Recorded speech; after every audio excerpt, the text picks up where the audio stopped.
Hello, welcome to the Villages, Florida. My name is David. I'm a realtor with Florida Realty Investments, and every week I take a close look at the real estate market here in the Villages. I'm going to orient you as to where the Villages is located. We are in Central Florida. The map you're looking at is showing you all active listings on the MLS as of today. Size of the circle denotes the size of the home, and the color of the circle denotes its price per square foot. That will be the case for all these maps that I show you, and you can see that it does indeed locate each home individually. The Villages is a 55 plus community. We have golf courses spread throughout, championship and executive. We have recreation, shopping, dining, and live entertainment in four town squares every night of the week. If you want to know what's happening to the real estate market here, what long term trends are, where properties are selling, where they aren't selling, this is the show for you. I'm going to break the Villages into four distinct geographic regions so you can compare between them. And a couple of things to note, the Villages has two distinct real estate marketplaces, the MLS and the VLS. The VLS is the Village's own internal marketplace. It's the only place you'll find new listings, but pre-owned homes are both on VLS and MLS. So if you're a buyer and you're only seeing VLS or you're only seeing MLS, you're only seeing about half of the properties available for sale. All of the information I'm presenting here is drawn from the MLS. The other point is that we produce this show every Monday. Make sure you check the date to ensure you're getting the most recent information. And as you look at this video, you get some sense as to the wide variety of homes available here. But it's worth noting that whether you have the least expensive home or the most expensive home, you have the same use of the amenities: golf, pickleball, recreation centers, swimming pools, etc. If you need to reach me, I can be reached either at DavidisinFlorida.com or DavidisinFlorida@gmail.com. Be happy to help you with any questions you have. If you're a buyer looking for a good deal, I think you'll find our data-driven approach will help you find one. And if you're a seller, I think you'll find our approach will help you justify the highest reasonable asking price. So with that out of the way, let's take a look at what's happening in the Villages real estate market this week. We have a lot to cover tonight, and there are some shocking facts and figures that I will disclose coming up. But first, let's start by taking a look first at all active current listings. This week, we're up very slightly to 566 active listings. We're about back to where we were as of a year ago, but we're heading into traditionally a more active selling season. So you would expect sellers to put their houses up for sale to attract buyers now. Yeah, we're looking at the median time on the market for all MLS listings. As of today, it's 65 and a half days on the market. Um, Not as high as we've seen recently, but still 2 months on the market is the median now for all MLS listings. This is a reading that's very close to all-time lows. We're looking at the median list price per foot for all MLS listings. As of today, 249.12. The lowest that we ever saw was 248.95, only 17 cents lower, and that was on August the 18th of this year. Obviously, we're very close to those all-time lows now. We're going to take an in-depth look at all of these listings, but first let me show you the four geographic areas of the villages as I've defined them. You'll get some sense of the differences between them, both in prices and the sizes of homes for sale there and how old the homes are. But first, let's take a look at the villages as a whole. This map is showing you the location of each of the 566 active MLS listings as of today. Size of the circle denotes the size of the home. Bigger the circle, bigger the home. And the brighter the circle, the more expensive per square foot. So this is the first of the four geographic regions. This is the older part of the villages, the area that I'm calling the north. This is everything south of 42 and north of Highway 466. There are 248 active listings in the north as of today. This is still the most active market on the MLS. The next area is the mid-north. This is everything south of 466 and north of 466A, referred to as between the sixes here. This is still one of the most popular areas in the villages because it's so centrally located and has great proximity to almost all amenities you could want. This week, 144 active listings in the mid-north. This is the Mid-South. We're moving towards the direction of the village's future growth. This is part of the newer part of the villages. This is everything south of 466A and north of Highway 44. And this week, 74 active listings in the Mid-South. And finally, this is the south. This is the newest part of the villages and the direction of the village's future growth. This is everything south of Highway 44. And as of today, 100 active listings in the south. Now let's take a look at how the different areas compare. Let's start by looking at the villages as a whole. This week, 566 active listings. You can see the size ranges and median size, price ranges and median price, and on a per foot basis, least, most expensive, and median priced. Now let's take a look at the four different areas of the villages, see how they differ. So now that we've looked at the entirety of the villages, let's see how the four areas compare against each other. Here you can see the same information for the north, the mid-north, the mid-south, and the south, how many listings there are, size ranges, price ranges, and per foot ranges. It is interesting to note that in the north you can purchase as inexpensively as $117 a foot. In the south, the least expensive home is $195 a foot. One last look at the listings before we compare them to homes going pending and homes closing towards the end of the show. Let's take a look now at what your choices are if you've decided on the age of the home that you want to buy. As you can see, in the north, construction ended around 2000, and in the south, it began around 2000. On this graph, you can see the year of construction and how many homes are available for sale, both for the villages as a whole on the right and for the individual areas on the left. So now let's look at what changed last week, how many homes entered the market as new listings and how many left the market because they went pending.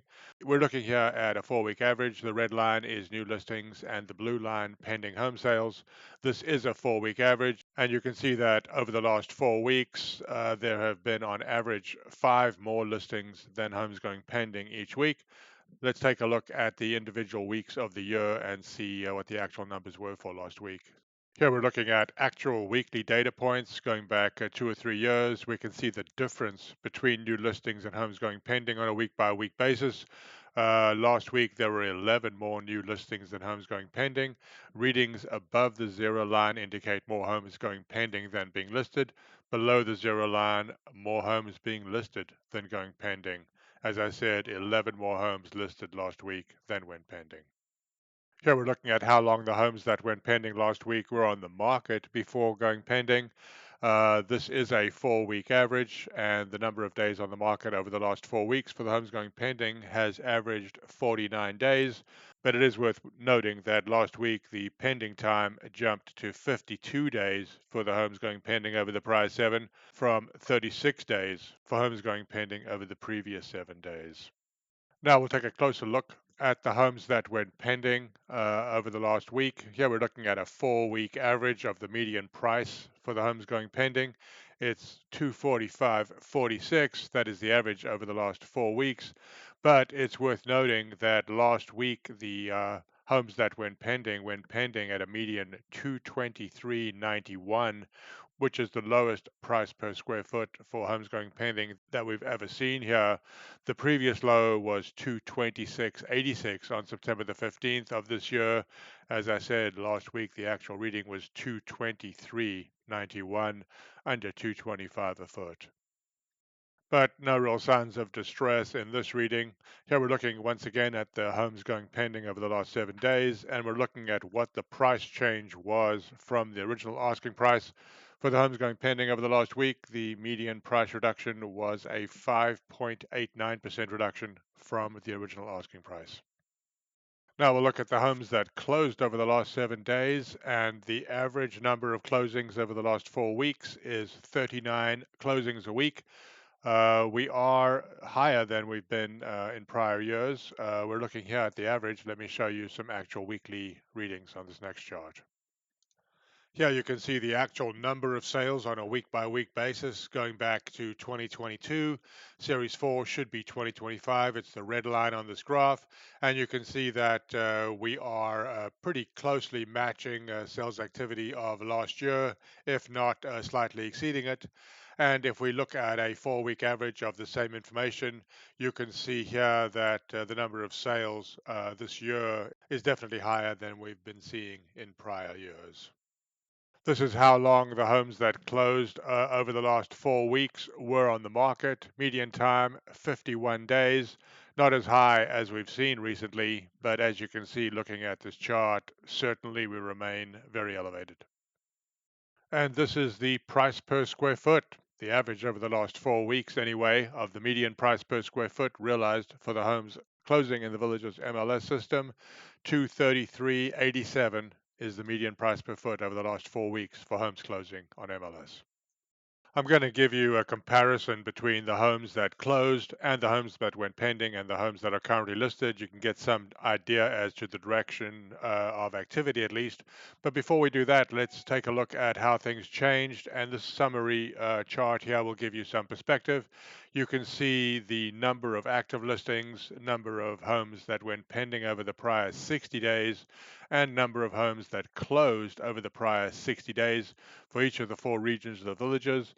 If the number is an increase from the previous week, it's highlighted in green. If it's a decrease from the previous week, it's highlighted in red.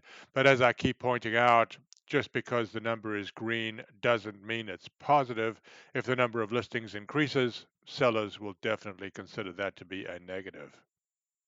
I'm going to show you the following information both for active MLS listings and for the homes that went pending over the last 60 days and closed over the last 60 days. You can get a good sense as to where activity is focused and potentially where activity will be focused in the future. Here we're looking at all active MLS listings, 566 of them. You can see where they fall in a price per square foot bucket. The most active price segment, 225 to 250 a foot. 160 of the active listings are in this price range. You can compare that to the homes that went pending over the last 60 days, which number 155. And you can see here that just barely the 200 to 225 price bucket is the most active.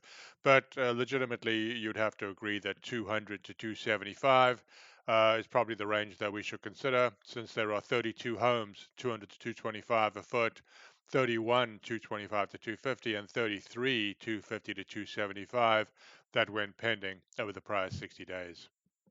And how does that compare to the homes that actually closed over the last 60 days? Well, first they numbered 317. 86 of them were between 225 and 250 a foot, 69 between 200 and 225, and only 40 between 250 and 275 a foot. If you prefer to focus on price, I've done the same thing with price buckets. You can see the 566 active MLS listings, 218 of the 566, almost half, are between $300,000 and $400,000. Now, how does that compare to the homes that went pending over the last 60 days? As I said, there were 155 of them. 47 of the 155, about a third, were between $300,000 and $400,000. There were more homes that went pending between $200,000 and $300,000 than there were that went pending between $400,000 and $500,000. And this is the same information for the homes that closed over the last 60 days, 317 of them, 107 priced between 300,000 and 400,000. There were more homes closing over the last 60 days between 2 and 300,000 than there were between 4 and 500,000 though. If you find this information valuable, please consider liking the video or even better subscribing to the channel or leaving a comment below to engage. We really would welcome any engagement and we would appreciate it. Yeah, we're looking at all MLS listings once again, and we're looking at what percentage have reduced their asking price from the original asking price. 55.83% have, down markedly from almost 65% of listings that had reduced their asking price just a couple of months ago. But still, it is worth noting that more than half of listings have reduced their asking price on the MLS system. And here we look at what the reduction actually is. The median price reduction for all MLS listings as of today is a 4.16% price reduction from the original asking price. If you're a buyer and you're trying to find a good deal here in the villages, or you're a seller and you're trying to maximize your return in a reasonable period of time, please reach out to me at either DavidisinFlorida.com or DavidisinFlorida@gmail.com. I'll be happy to research properties for you, answer questions about life in Central Florida or life in the villages itself.